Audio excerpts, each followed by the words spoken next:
Excellent. Welcome Priyeshu, welcome Konstantin, and welcome everyone that's joined from the bonded community. We have we're ready to get started. As you know, this is a partner spaces that we're doing with the projects that will be listed on the bonded platform, and with the people that have chosen to stick with us through this process. So thanks a lot for being here. And as an introduction, I guess, for people from the bonded community that are not too from the fringe community, sorry, the rebrand is too new, that have decided don't know, about router and Dfyn any too well, or that are just getting acquainted with the project. Would you like introducing it, Priyeshu? Definitely. So, hi everyone. I'm Priyeshu, co-founder of Dfyn Exchange and Router Protocol. So, both the projects are very tied to each other and are managed by the same team. Dfyn is a multi-chain DEX. It's currently live on Polygon, Phantom, and soon we are going on all EVM chains and have later vision to go to the non-EVM chains as well. While Router Protocol is a cross-chain liquidity protocol that is building bridges and a blockchain for inter-blockchain communication, as in like applications will get easier to build which need to use multiple blockchains. For example, we can think of a metaverse where a player is shooting from Solana and the opponent is dying on Avalanche. So such kind of use cases for the Web3 and Metaverse will be made available when the cross-chain communication infrastructure improves. So that is what we are building at Router Protocol. And of course, the assets are the number one use case. So we are covering all of it, be it swaps or transfers or anything. That's like Okay. a short term. And as far as things go, I reckon that because I sort of know the name of the people from the fringe community that come to these spaces, and I see some other avatars that I've never seen before. So I guess there are people from the router community here as well. Konstantin, would you just like to give these people a quick rundown of what fringe finance is? Yeah, for sure. Fringe finance is basically a lending borrowing service that provides the opportunity to borrow against the crypto assets, and not only the lower capitalization assets, but to the wider array of assets. Like it's all-inclusive platform, and we aim to host hundreds, if not thousands, of assets on the platform to be available as the collateral. And on the other side, lenders can put their stable coins and receive an interest rate on that. Basically, that's it. And that mechanism also allows the protocols to fund the operation out of their own treasury, and it provides a new funding model for the crypto projects that currently needs to either go to the investment companies and sell their tokens, or go to the open market and sell their tokens. Both reduce the token price, and both reduce the trust for the team that stands behind the protocol. Okay, that's a perfect explanation. Thank you. I think one question I've always wanted to ask you guys at Router is, why did you decide to go with two separate brands and two separate names and do this and do your project like this? Because I reckon some people might find it slightly confusing, although both products have very different specification, and I guess it makes sense to separate them. But yeah, how was that choice? Yeah, so that was a rather difficult choice. So we started off by building the router protocol first, and the token for that was launched in January 2021. And the problem with that was that it had a very low fully diluted cap, and it had no provisions to increase the limit of tokens. And we wanted to do a DEX. And with the DEX, the problem is that you need to incentivize liquidity, at least in the initial phases, till you build your moat.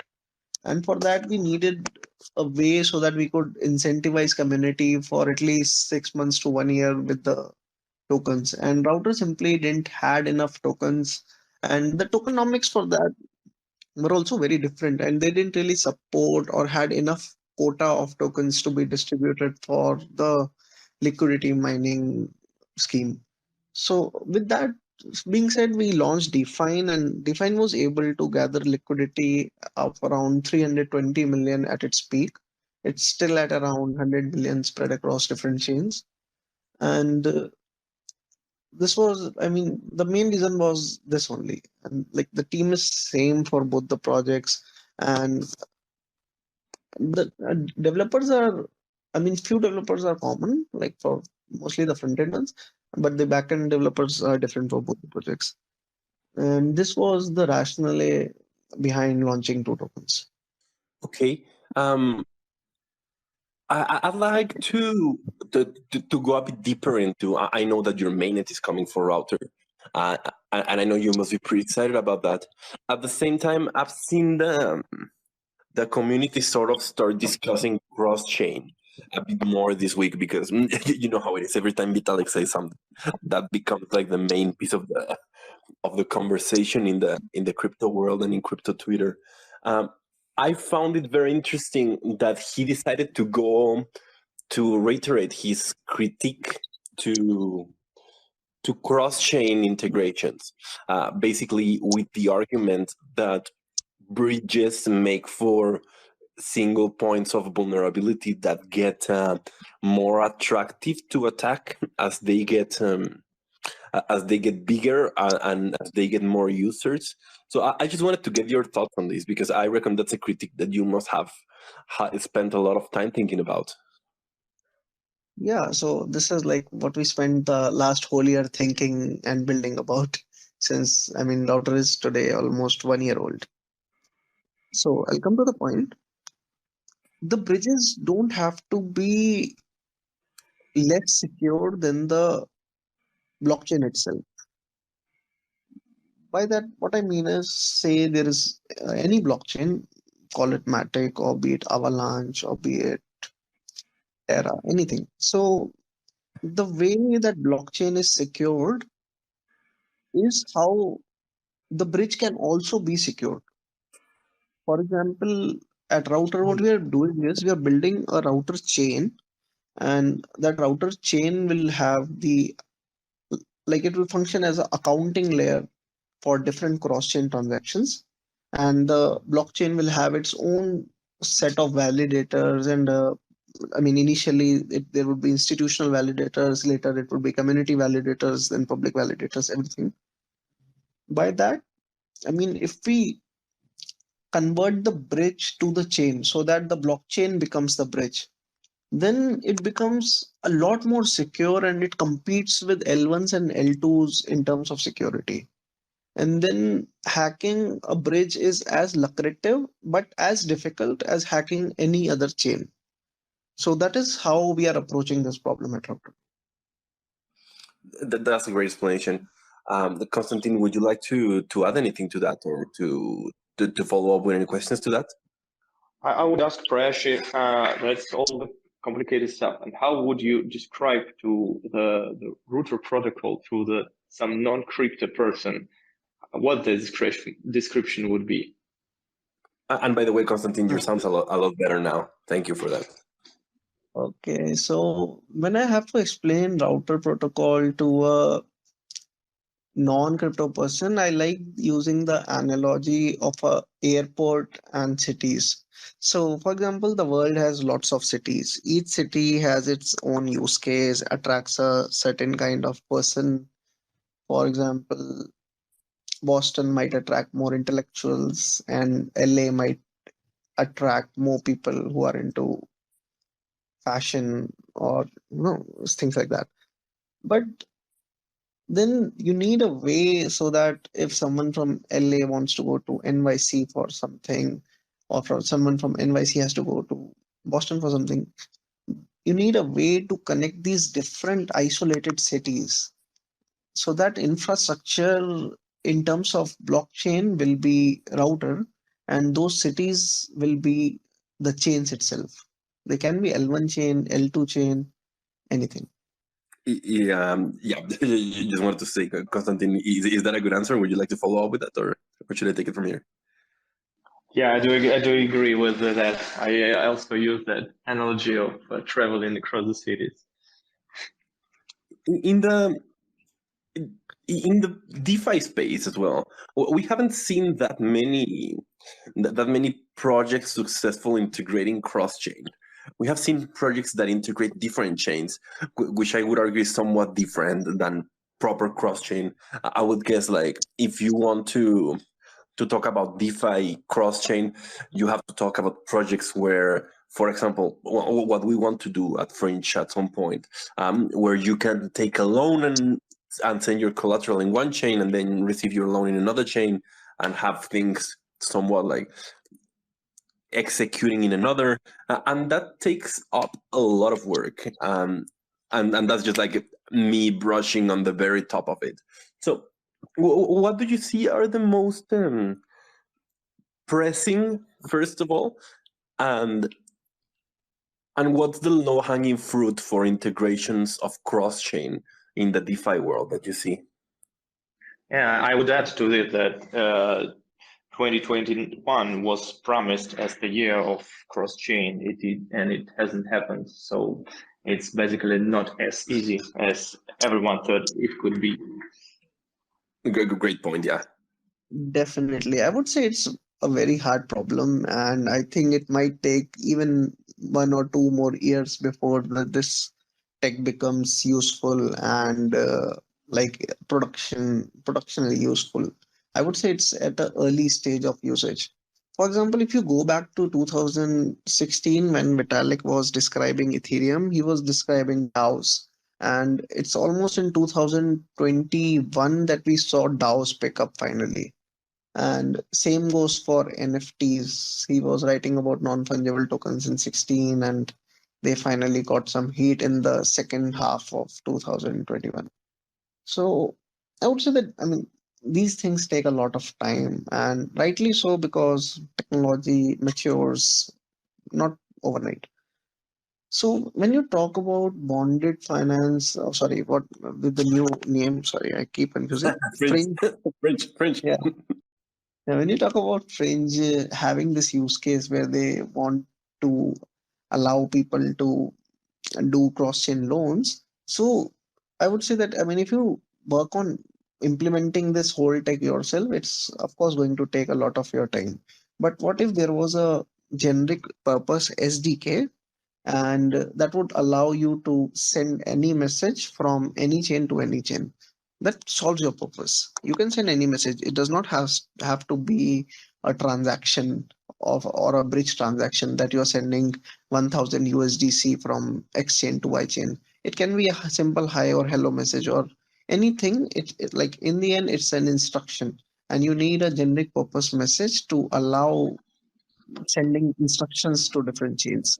So that is exactly what router SDK will be. It will allow developers to just import those libraries of router and then start sending chains with messages like from chain A to chain B to this address, and then this is the message. And that would make it like really easy for projects like yours and others to build in a cross-chain environment. And I would say that cross-chain is here to stay, and there are a lot of good applications of cross-chain. I'll just share something which I was doing yesterday late night because I couldn't sleep. So I opened this wormhole bridge and I found some tokens which didn't have a market maker. And then I was doing some cross-chain arbitrage using the wormhole. And then there was some trades where I was netting more than $1,000 per arbitrage. And that is amazing. So such use cases, I mean, I would like how I see is wherever there is some inefficiency, there would be some profit. And then wherever there is some inefficiency to fill, there is some scope to build a product which fixes that. So one of the use case and another use case that router protocol will fill is that it will allow users to do a cross-chain arbitrage. And then, I mean, yesterday I spent like 30 minutes in doing one single arbitrage. And then, because I was doing everything manually. And then it didn't make sense to spend a lot of time doing that. Of course, I could have wrote a script and automated it, but then I thought that there should be something more generic towards this. I don't have, I should not be doing so much work to do a simple thing like that when I've already found the opportunity. So such use cases and infrastructure to achieve those use cases, that is where we are trying to actually build things. The low hanging fruit would be to build a simple cross chain transfer platform which would allow users to, say transfer USDC or USDT from one chain to another. That would be a low hanging fruit. But what we are also trying to build is a new token standard, which is like a multi-chain token standard. So you launch one token on router, and then that token gets mapped to all the chains which router supports. And then you can mint on any chain, and then you can burn on any chain, and then the bridge like keeps adding on new chains, and then your token keeps getting mapped on all the chains. So this would make bridging very easy for projects, and this way new chains will keep getting added as they come. And the security wise, it would be very safe because what we are trying to do is build some token standards which will intrinsically have the total number of tokens in as a variable, and then use it by, I mean, it's some complex accounting, so I'm not really the guy who's building that, but this way the accounting will be embedded in the token contract itself, so it would be like a upgraded wrapper of a ERC20. I see that. Well, that's a great explanation, and you touched on a lot of points that are very relevant, not only for your project but across the whole blockchain ecosystem.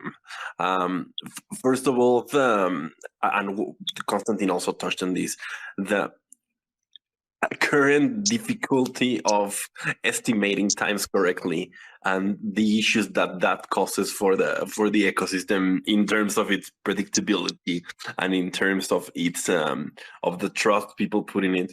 I would say that, as it's known by our community initially, in our project we also massively underestimated times, and I guess many projects are guilty of just promising things and then realizing that they take a lot more time to build properly than initially suspected. Plus, also token standards. I guess that's a conversation that isn't have so much these days. Everyone's sort of in their mind classify things as ERC20 tokens, tokens from other chains, NFTs.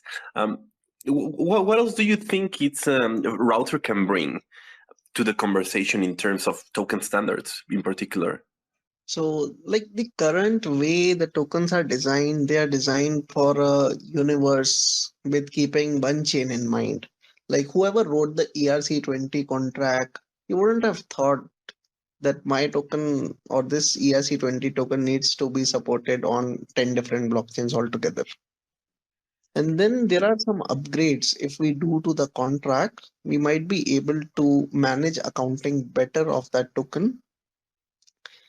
And for example, like the burns, and like what happens right now is the, like if a token gets burnt on a different chain, then the accountings gets complex. Or somewhat some projects are also guilty of doing is that they launch a new token on a different chain altogether, which has like no link to the first token, and then they just keep minting it as they want, and they, I mean, no one really finds out. So I've seen a project doing that.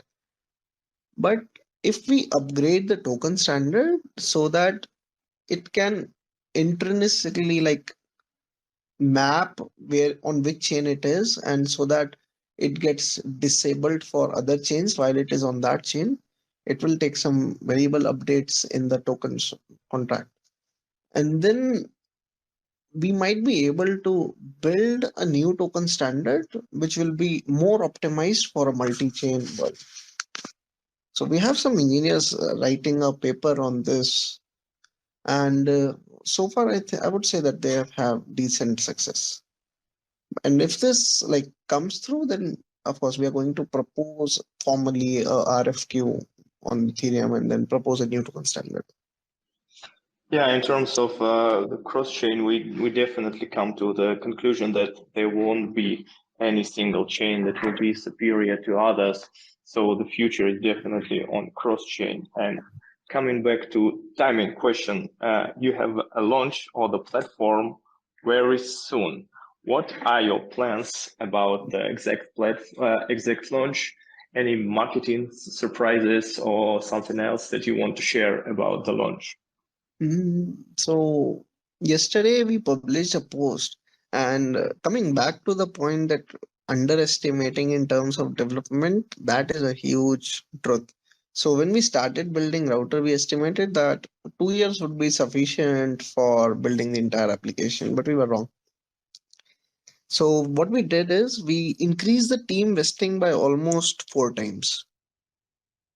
So the tokens which would have vested in 15 to 20 months will now vest in around 60 months.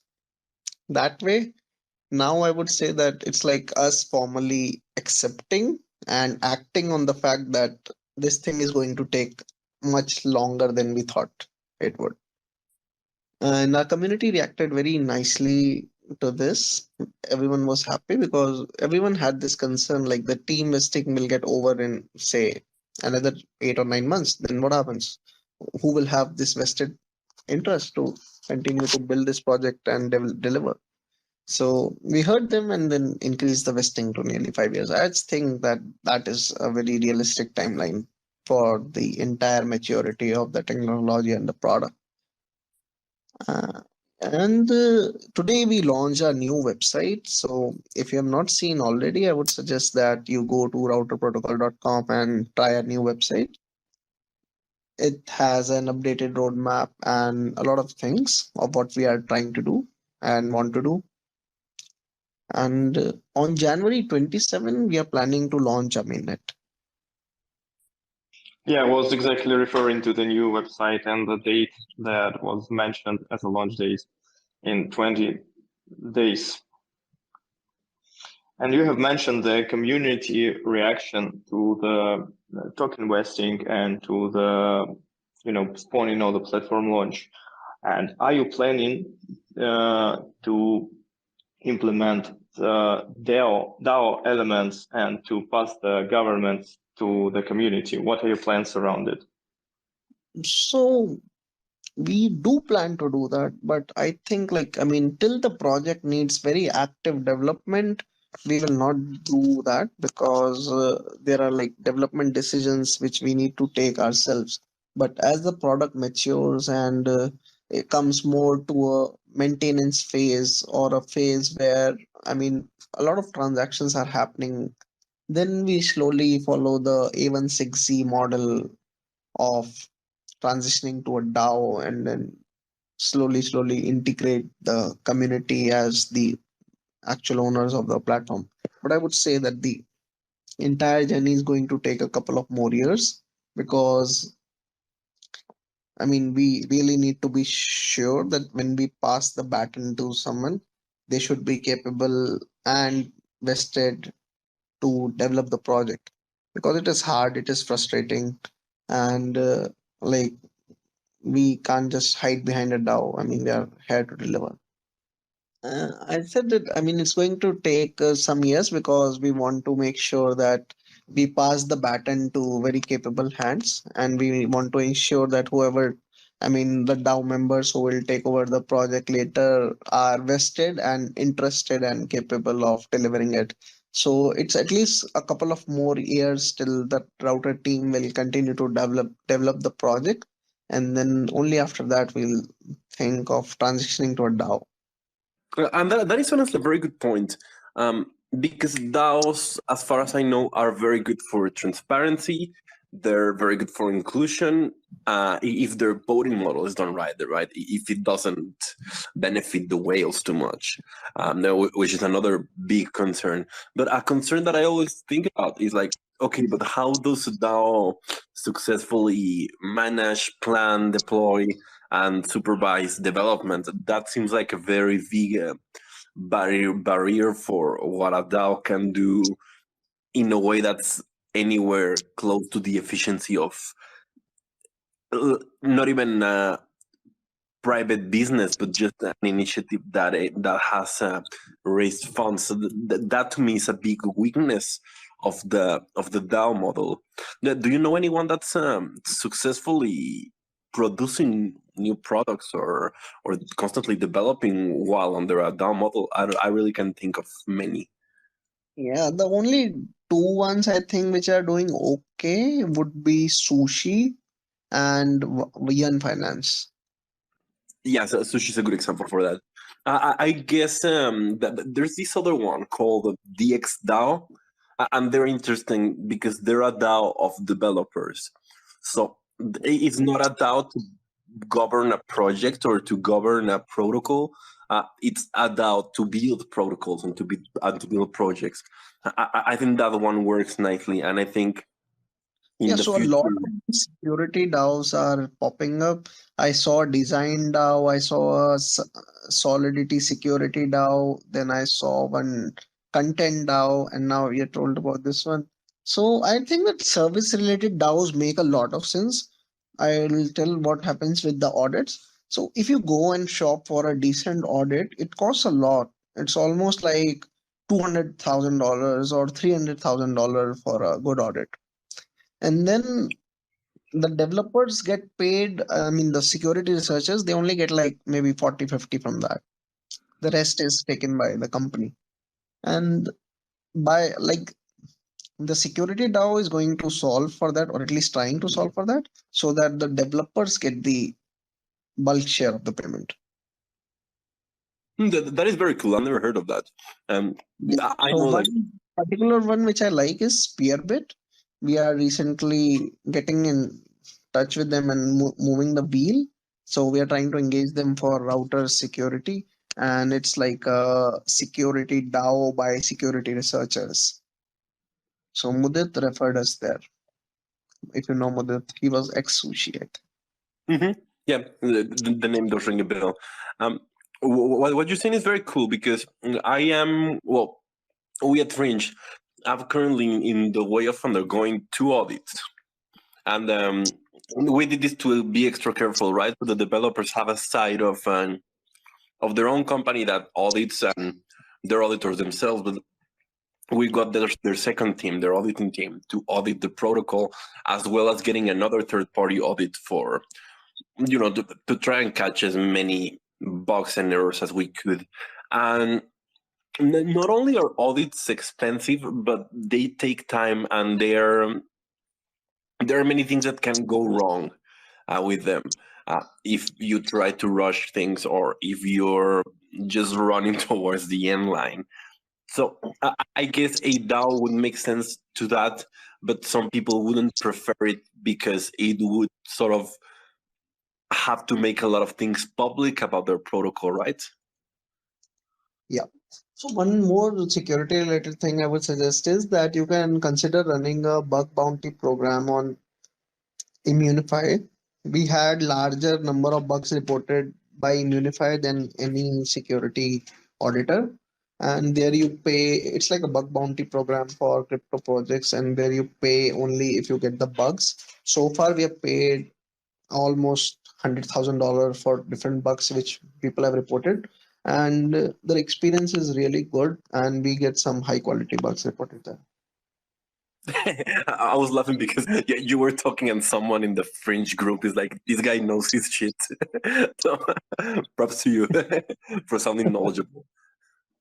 I would add that about audits, the problem is not only that they cost money and they take a lot of time, but there is no liability of the auditing firms for the protocols that they audit. So we have seen a lot of the examples of hacks and exploits in the protocols that were previously audited by the companies that are considered, top notch in the space.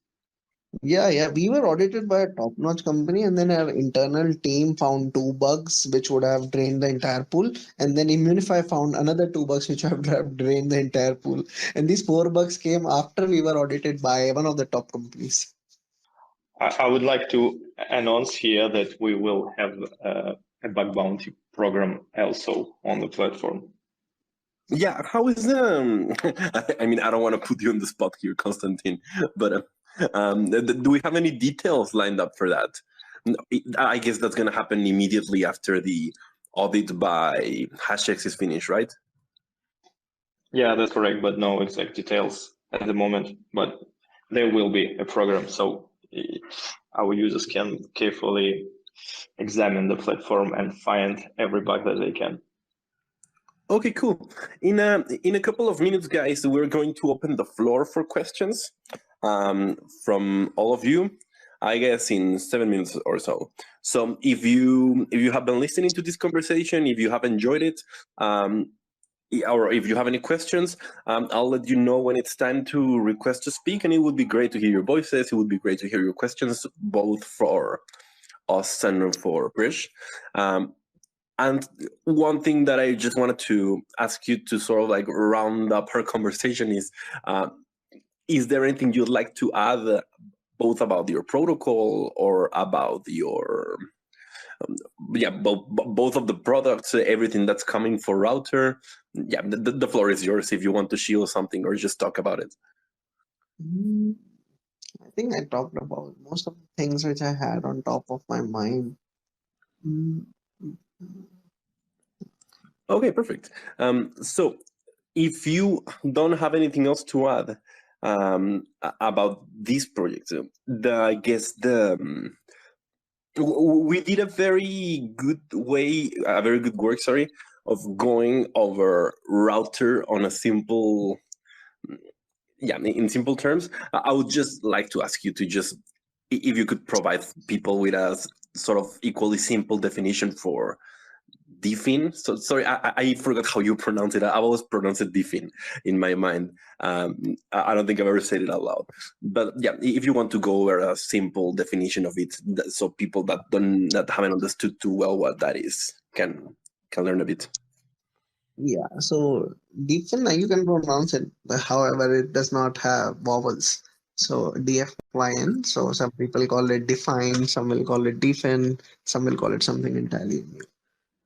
So Dfyn is a multi-chain AMM. It's a fork. It started as a fork of Uniswap, and now we are actually improving the core algorithm and adding more capital efficiency to that, so that the trades will actually happen with a better efficiency than a Uniswap V3 in the coming months. And by in doing that, we are also going to leverage the router protocol to offer cross-chain swaps on Dfyn. And it's like router protocol will be the core tech, and Dfyn will be one application which is going to leverage that technology to offer cross-chain swaps on a DEX. So cross-chain swaps are still not really performing well on any DEX, and very few have them. I'm not sure if I've liked any experience so far. And by that, Dfyn is the AMM arm of our team, the exchange arm. And we regularly host trading competitions there, and we have formed very deep partnerships with a lot of projects. And we have very good farming infrastructure there. If someone wants to park their stable coins or park their Ethereum BTC pair or large pairs like that, then I would say you must check out the Dfyn farms. The URL for that would be dfyn.exchange. Uh, sorry, exchange.dfyn.network. So dfyn.network. And I would say that it's worth checking the Dfyn Farms APR before you are parking your liquidity elsewhere. The exchange being on Polygon also helps that there are almost no fees for claiming rewards or adding liquidity or withdrawing liquidity, things like that. And what if some protocol wants to participate in your farming program? What are the conditions for it? Can you share it? Oh, it's very easy for any protocol to do farming on Dfyn.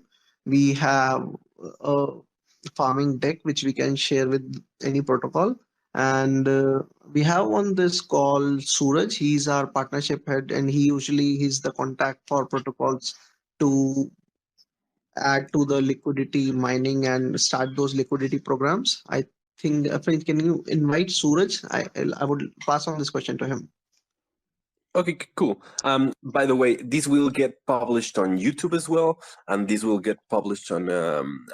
There is a solicitude. Okay, so yeah, floor is yours, Suraj. Welcome as well. Yeah. So we are always looking for new partners to come and do liquidity farming on Dfyn. But what's more interesting is we have built this new product which is currently under audit. It's called Build Your Own Farms. And using Build Your Own Farms, the protocols will be able to deploy their own farms on Dfyn. They're able to add their rewards and Hello? set farming parameters. They are going to Okay. be able to I think deploy I their can hear farms you on their guys while I'm listening. I don't know, some error on my part or something. Let me try rejoining from another place. So, Konstantin, let me know if you would like to be like a beta tester for the Bring Your Own Farms module. And I think you're going to have some fun deploying farms in a few buttons. Okay, Konstantin, time to make a commitment. Sounds like an interesting opportunity for us. We just need to bridge the token to Polygon. Yeah, that should be easy. That should be easy. Yeah. Yes. Or probably you will integrate router, and we can add our ERC20 token on Ethereum mainnet, and that will be no problem. Oh, now you are joining all the dots. Good. So we did learn something today. That's perfect. By the way, guys, remember that this conversation will be on YouTube after this, and that we're gonna have links in there to everything that Priyeshu talked about. So all the websites we discussed, all the projects, everything will be there for you to go and check it. I would like to open up the floor for questions from all of you. So if anyone wants to request to speak, this is a good time to do so. This is often met by enormous silence, so don't let me down, guys. Ask us questions about bonded, fringe. Ask Priyeshu questions about the Dfyn, about router. The floor is yours if you want to say something. I guess we never really managed to get Suraj talking, but hopefully he gets to make his sound work correctly. And if there are no questions from the audience, I guess we could start wrapping this up. But yeah, I'll just give them a minute or so to finish deciding what they want to say, if they want to say anything. All right, good. It looks like no questions today. Hopefully, yeah, just like us, everyone learned something at home. Thank you very much for joining, Priyeshu. I know it's pretty late where you are, so thanks for taking the time to take this call. And best of luck with the launch of your mainnet, man, and everything in your roadmap. I know that your community must be very excited, and that's for a very good reason. You guys have worked really hard. Definitely. Thank you. And I wish the same for you as well. And looking forward integrating Fringe more deeply in our products and taking this partnership to the next level. We also are. We have a big plan for cross-chain on our roadmap and on our white paper. That's a big part, and of course having the partners to achieve that is key. I'm getting another request to speak from Suraj, so hopefully the third time is the charm. Suraj, how are you? You can do it, Suraj. I believe in you. Looks like he doesn't believe in me. Okay, so yeah, the technical issues aside, it would have been very nice to talk to you, Suraj, as well. Konstantin, any last words you'd like to say as we wrap this up? Yeah, so basically we have discussed the three different opportunities of co-integrating the protocols. First one being the listing of the router and Dfyn on the platform as the collateral, farming opportunities on Dfyn, and integration of cross-chain solution by router. I would really like to know more about the process for developers of integrating your cross-chain, but I don't think that's a topic for the public discussion, more like a tech call. Yes, that's right. Anyway, thank you very much for your time, and it was great to have you on the podcast. Thank you so much for having me. Bye. Thank you to everyone who joined. Remember, this will be up on YouTube, and we'll think about putting it up in other audio platforms. If you're interested in that, let us know on the Telegram chat. Remember to go show the router and Dfyn community some love on Telegram, and well, all the links will be in the description if you're listening to this on YouTube. Thank you very much, everyone, and bye bye. Bye, Priyeshu. Bye bye.